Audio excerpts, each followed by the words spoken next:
இன்னைக்கு உங்களுக்கு தெரிஞ்ச விஷயம் தான். இன்னைக்கு நீங்க தினந்தோறும் பார்க்கலாம். பெண்கள் படிக்க போற காலத்திலயும் சரி, ஒரு பெண் பிள்ளை இன்னைக்கு வளர்த்து அந்த பெண் பிள்ளையை பள்ளிக்கூடத்துக்கு அனுப்பிச்சு திருப்பி கூப்பிடுறதுங்கிறது பெரிய கஷ்டம் இன்னைக்கு. ஸோ இந்த பெண் பிள்ளைகளை பாதுகாப்புக்கு மையப்படுத்தி பெண் பிள்ளைகளுக்கு நடக்கிற அவலங்களை முன்னிறுத்தி தான் இந்த படம் எடுத்திருக்கோம். இது நாடக காதல், முக்கியமா நாடக காதலை விழிப்புணர்வு போனது. என்ன இப்படி கேட்டீங்க? நாடக காதல்ங்கிறது பணக்கார பிள்ளைங்களை குறி வச்சு தாக்குறது, சரிங்களா? இன்னைக்கு காதலை நீங்க தினந்தோறும் பாக்குறீங்க. நான் நேற்று கூட ஒரு சம்பவம் நடந்தது, போன வாரம் பாருங்க நெல்லையில ஒரு சம்பவம் நடந்தது. எவ்வளவு ஒரு பெரிய கஷ்டம். ஒரு பெண்ணுங்கிறதுக்கு எல்லாத்துக்குமே ஒரு யாரையும் காதலிக்கிறதுக்கு எந்த பெற்றோரும் எதிரி கிடையாது. ஆனா தன் காதலிக்கிற மகள் சரியான பாதையை தேர்ந்தெடுக்கிறாளா இல்லையாங்கிறதா எல்லா பெற்றவங்களுடைய கவலையும். ஏன்னா இன்னைக்கு பல இடங்கள்ல நீங்க பார்க்கலாம், வரதட்சணை கொடுமை, தற்கொலை பண்ணிக்கிறது, ஒரு சுயமரியாதை கல்யாணம்ன்ற பேர்ல இப்ப கூட நீங்க நெல்லையில பாத்தீங்கன்னா பாவம் அந்த ஒரு பெண் பிள்ளையை கொண்டு போய் 3 நாள் உள்ள வச்சுக்கிட்டு அவங்க அந்த எல்லாரும் சேர்ந்து சுயமரியாதை திருமணம் பண்றாங்க. இந்த சுயமரியாதை திருமணம் பண்றவங்களுக்கெல்லாம் எனக்கு உண்மையாவே ஒரு மனசு வருத்தம் என்னன்னா, எல்லாரும் சேர்ந்து அந்த மன்றத்தை அடிச்சு உடைச்சு பெரிய கலாட்டா நடந்தது நீங்க எல்லாம் பார்த்திருப்பீங்க. அப்படி கோவத்தோட பெண் வீட்டார் அடிச்சு உடைக்கும் பொழுது உண்மையாவும் அங்க யாராவது ஒரு ஆட்கள் இருந்திருந்தா அங்க உயிர் சேதம் நடந்திருக்கும். அவங்க வெறும் இடத்தை தான் அடிச்சு உடைச்சாங்க, ஆனா உயிர் சேதம் நடந்திருக்கும். அதே நேரத்தில் பிள்ளையை பெற்றவங்க தற்கொலை பண்ணியிருந்தாலும் உயிர் சேதம் தான். ஸோ இந்த மாதிரியான சம்பவங்களுக்கு முதல்ல ஒரு முற்றுப்புள்ளி வைக்கணும். ஏங்க இந்த சமூக நீதி பத்தி தயவு செய்து யாராவது பேசினா அந்த கடுங்கோவம் வரல. என்ன சமூக நீதி? பெத்தமா கஷ்டப்பட்டு அவன் கால் கெடுக்க 4 வேலை செஞ்சு கூலி வேலை செஞ்சு பிள்ளைய படிக்க வச்சு காலேஜுக்கு அனுப்பிச்சு ஸ்கூலுக்கு அனுப்பிச்சு அந்த பிள்ளைய கிளி மாதிரி பார்த்து கொண்டு வர பிள்ளைய கண்டவன் தூக்கிட்டு போறதா உங்களுக்கு புரட்சி காதலாது? இதுதான் சமூக நீதியான காதலாது? சமூக நீதிங்கிறது என்னது? முதல் சமூக நீதியை தவறு. எப்படி தவறுங்கிறீங்க?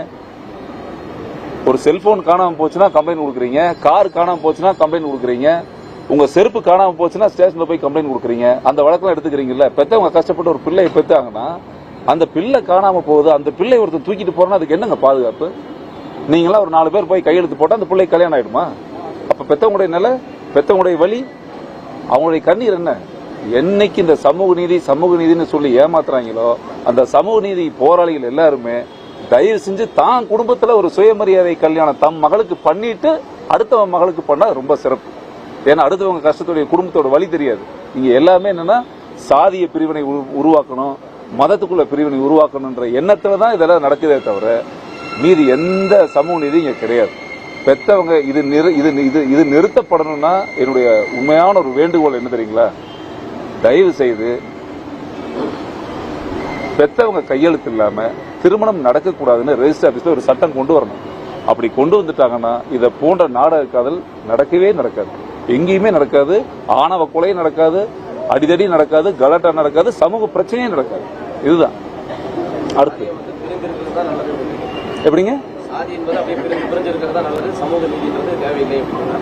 நீங்க இடஒதுக்கீடு இருக்கும்போதே தெரியலையா? இடஒதுக்கீடுக்கு மட்டும் சாதி தேவைப்படுது உங்களுக்கு. அப்படின்னா சமூக நீதி பிரச்சனை பத்தி பேசுறீங்க. நான் சாதிங்கிறதே உலகத்துல உயர்ந்த சாதியை பெத்தவங்க தாங்க. நம்ம அம்மா தானங்க உயர்ந்த சாதி. நான் சொல்றது பெத்தவங்கன்னு சொல்றேன். அதுல எந்த சாதியா இருந்தா என்ன, எந்த சாதியா இருந்தா என்னங்க? அது எப்படி நீங்க சமூக நீதினு ஒத்த வழியில சொல்லிட்டு போயிட்டீங்க? அந்த சமூக நீதி பெத்தவங்களுக்கும் சேருமா இல்லையா? ஒரு பிள்ளையை தூக்கிட்டு போய் நீங்க கடத்தி வைக்கிறீங்க, ஏன் அவங்க அம்மா அப்பாட்ட ஒரு பேச்சுவார்த்தை பண்ணி சேர்த்து வைக்கலாமே? நீங்க குடும்பத்தோட சேர்த்து வைக்கலாமே? ஏன் அவங்களை எதிர்த்து தான் நீங்க திருட்டுத்தனமா கல்யாணம் பண்ணணுங்கிறதுக்காகவே ஒரு குரூப் அங்கங்க ஆபீஸ் போட்டுட்டு கட்ட பஞ்சாயத்து பண்ணிட்டு இருக்கீங்களா? அதுக்கு என்ன இது சமூக நீதி? அது பெத்த உங்களையெல்லாம் ஒரு அம்மா தானப்பா பெத்தா? இல்ல வானத்துல இருந்து நேரம் கூச்சு வந்தீங்களா என்ன? அதுதான். சோ இந்த மாதிரியான விழிப்புணர்வு வரணுங்க. அடுத்த நாளைய சமுதாயம் பாதுகாக்கப்படணும். பாருங்க, நானும் இப்ப சமூக வலைத்தளங்களை நிறைய பார்த்துக்கிட்டே வரேன். நான் ஒரு 100 படத்துக்கு மேல நடிச்சிருக்கேன். தமிழ்நாடு மக்களுக்கு எல்லாம் தெரியும். நான் எத்தனையோ வேஷங்கள் பண்ணியிருக்கேன். நான் ஒரு பெரிய இப்ப என்ன சமீப காலமா இப்ப என்ன ஒரு விஷயம் நடக்குதுன்னா, கவுண்டம்பாளையம்னு ஒரு பேர் வச்சுட்டேன். அது ஒரு பெரிய பிரச்சனை உங்களுக்கு எல்லாம் இல்லையா? கவுண்டம்பாளையங்கிறது அது சாதி பேரா? கவுண்டம்பாளையங்கிறது இங்க இருக்கிற ஒரு சட்டமன்ற தொகுதி. இங்க ஒரு 100 ஊர் இருக்கு. கவுண்டம்பாளையம்னு கொங்கு பகுதியில் வாழ்றவங்க தெரியும், கவுண்டம்பாளையம் ஒரு ஊர்னு தெரியும். சோ அதே நேரத்தில் என்னை போன்ற ஆட்களை நாடக காதல்னு நான் சொல்லும் பொழுது மட்டும் என்ன சாதி வரின்னா பாக்குறீங்க. நாடக காதல்னு சொல்லும் போது இவன் சாதி வரிய, ஒரு சாதி வரிக்காக படம் எடுக்கிறான் அப்படின்னு. நான் என்ன சொல்றேன், இந்த நாடக காதல் ஒரு சாதிக்கு நடக்கிறது இல்ல, உலகம் முழுக்க எல்லா சாதிக்கும் உருவாகுது, எல்லா மக்களுக்கும் உருவாகுது. பெத்தவங்களுடைய கண்ணீரை பத்தி தான் நான் நாடக காதல்னு சொல்றேன். பெத்தவங்களை எதிர்த்து பெத்தவங்களுக்கு பிடிக்காம தூக்கிட்டு போறதுதான் தவறான செயல்னு சொல்ல வரோம். அப்படிப்பட்ட என்ன நீங்க திரும்பவும் ஒரு நாடக காதலை எதிர்க்கிறதால என்ன ஒரு சாதி வெறியன்னு சொன்னீங்கன்னா கையெடுத்து கும்பிடுறேன். ஆமா, நான் சாதி வெறியன் தான் சொல்லிக்கலாம், தப்பு கிடையாது.